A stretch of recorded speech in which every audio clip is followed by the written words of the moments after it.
This short video will introduce you to the quick selection tool and the magic wand tool.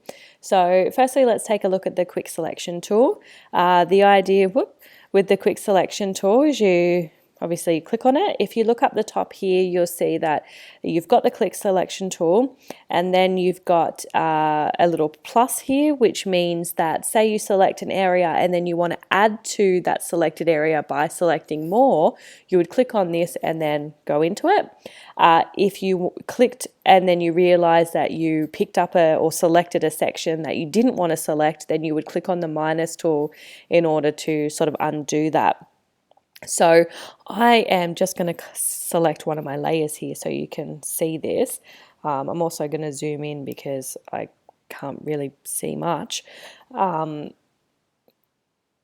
I'm selecting my quick selection tool, and then let's just say I'm going to select my puppy's eyes. And say I want to change my puppy's eyes to, I don't know, aqua.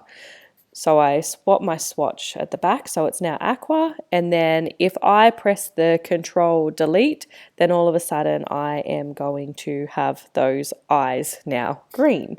Say I want to do the same thing here, and I'm trying to select the nose, and I do it, and then I go, oh, look at all of that, I didn't mean to do that. So I come up here and I get the one with the minus, and then I click in there in order to try and fix that up. All right, and say again I want to fill that with green, then I can do that. Or if I want to undo it and go, oh, that's a bit too much green, I do Control Z and undo it. I can even do Control Copy and then Control Paste, and all of a sudden I have got a double up here of my nose and my green eye, which is just a little bit playful. So we'll get rid of that one though.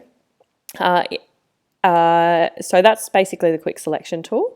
If I right click on the quick selection tool, I'll see the magic wand tool. So again, I need to make sure that I've selected a layer. So if I'm not on a layer at all, that's when that little sort of no sign comes up. So I've got my little magic wand tool, which will select pretty much any areas that it identifies as being similar in color. So if I sort of go there, it sort of will select this whole area for me. So if I change that to blue, like all of a sudden I get this sort of posterized version of the puppy, and it just sort of selects what appears to be random, but fairly confident it's based on color selection. So that can be a little bit playful for selecting different areas of your work. So some people love the magic wand tool, and depending on the day, I'll either love it or it will drive me mental. So but have a play with it and see what you think.